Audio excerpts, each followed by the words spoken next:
जैसे ही गुरुवार की शाम ढली, भारत के सभी हिस्सों में अलाव जल उठे।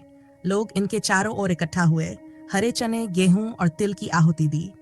ये अग्नि कई अर्थ समेटे हुए है। अच्छाई की बुराई पर विजय, सर्दी का अंत और वसंत के आगमन का प्रतीक, और आत्मा की अशुद्धियों का दहन, जिससे व्यक्ति शुद्ध और नवजीवित हो सके। इसी अग्नि को होलिका दहन कहा जाता है, जो अगले दिन होली के उत्सव का द्वार खोलती है। फाल्गुन मास की पूर्णिमा की रात, जब चंद्रमा अपने पूर्ण यौवन में होता है, रंगों का सैलाब उमड़ पड़ता है। होली आखिर क्यों मनाई जाती है? भारत में अधिकतर लोग होलिका और प्रहलाद की कथा से परिचित हैं। साथ ही भगवान विष्णु के नरसिंह अवतार की गाथा भी जानते हैं। लेकिन इस त्योहार के पीछे और भी मान्यताएं और कथाएं जुड़ी हुई हैं, जो इसकी उत्पत्ति और महत्व को और गहराई से समझाती हैं। होलिका असुरराज हिरण्यकश्यप की बहन थी। हिरण्यकश्यप शक्तिशाली और अहंकारी था। उसने अपने राज्य के लोगों से स्वयं को भगवान मानकर पूजने का आदेश दिया। लेकिन उसकी अपनी संतान प्रहलाद भगवान विष्णु का अन्य भक्त था। इसकी वजह यह थी कि हिरण्यकश्यप की पत्नी कयादु जब गर्भवती थी, तब कुछ समय ऋषि नारद के आश्रम में रहीं, जहां प्रहलाद ने भक्तिभाव सीखा। हिरण्यकश्यप भगवान विष्णु से घृणा करता था, क्योंकि भगवान विष्णु ने अपने तीसरे अवतार वराह के रूप में हिरण्यकश्यप के भाई हिरण्याक्ष का वध किया था। जब प्रहलाद ने भगवान विष्णु की भक्ति छोड़ने से इनकार कर दिया, तो हिरण्यकश्यप ने उसे मरवाने का निर्णय लिया। उसने कई प्रयास किए, पहाड़ से फेंक दिया, हाथियों से कुचलवाने की कोशिश की, लेकिन हर बार भगवान ने प्रहलाद की रक्षा की। अंततः हिरण्यकश्यप की बहन होलिका आगे आई। उसके पास एक वरदान था कि अग्नि उसे जला नहीं सकती। वह प्रहलाद को गोद में लेकर आग में बैठ गई, यह सोचकर कि वह सुरक्षित रहेगी और प्रहलाद जल जाएगा। लेकिन हुआ इसका उल्टा। प्रहलाद सुरक्षित बच गए और होलिका भस्म हो गई। होलिका दहन इसी घटना का प्रतीक है, जो ये संदेश देता है कि सच्ची भक्ति हर शक्ति और जादुई ताकत पर विजय प्राप्त कर सकती है। इसके बाद हिरण्यकश्यप ने स्वयं प्रहलाद को मारने का निश्चय किया। उसे ब्रह्मा जी से एक अद्भुत वरदान प्राप्त था।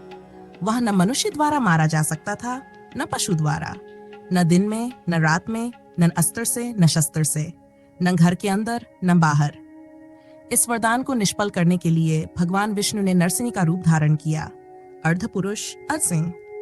उन्होंने संध्या के समय हिरण्यकश्यप के महल की देहरी पर अपने नाखूनों से उसका वध किया। होलिका दहन के अगले दिन होली का उत्सव मनाया जाता है। ये पर्व भी भगवान विष्णु के कृष्ण अवतार से जुड़ा हुआ है। वृंदावन में भगवान कृष्ण ने रंगों के साथ खेलते हुए सर्दी के अंत और वसंत के आगमन का स्वागत किया था। वसंत ऋतु समृद्धि और नई शुरुआत का प्रतीक है। संभवतः प्राचीन काल के विभिन्न फसल उत्सव और वसंत के स्वागत से जुड़े अनुष्ठान धीरे धीरे होली के रूप में विकसित हुए। शोधकर्ताओं को अथर्ववेद के परिशिष्टों में होलक शब्द का उल्लेख मिला है, जो इस त्योहार की प्राचीनता को दर्शाता है। वसंतोत्सव और होलिका दहन की अग्नि की परंपरा कामदेव से भी जुड़ी हुई है। कथा के अनुसार माता सती के देह त्याग के बाद भगवान शिव ध्यानमग्न हो गए। उन्हें संसार में वापस लाने और पार्वती से विवाह करवाने के लिए कामदेव ने उनके ध्यान को भंग किया। क्रोधित भगवान शिव ने तीसरा नेत्र खोलकर कामदेव को भस्म कर दिया। कामदेव की पत्नी रति के विनय करने पर शिव ने वरदान दिया कि कामदेव अनंग रूप में जीवित रहेंगे और कृष्ण व रुक्मिणी के पुत्र प्रद्युम्न के रूप में जन्म लेंगे। प्रेम, आकर्षण और सृजन का यह उत्सव कृष्ण से भी जुड़ गया, जिन्हें मदन गोपाल के नाम से भी जाना जाता है। संस्कृत साहित्य में होली का सबसे पुराना विस्तृत वर्णन रत्नावली नाटक में मिलता है, जिसे कन्नौज के राजा हर्षवर्धन द्वारा रचित माना जाता है। ये त्योहार केवल धार्मिक दृष्टि से ही नहीं, बल्कि सांस्कृतिक और ऐतिहासिक रूप से भी महत्वपूर्ण है। होलिका दहन को वर्ष के समापन का प्रतीक माना जाता है, जबकि होली का रंगोत्सव नववर्ष के स्वागत का संकेत देता है। वैदिक पंचांग के अनुसार ये संवत्सर का पहला दिन होता है, जो विक्रम संवत से भिन्न है। इसलिए होली केवल एक त्योहार नहीं, बल्कि जीवन का उत्सव है।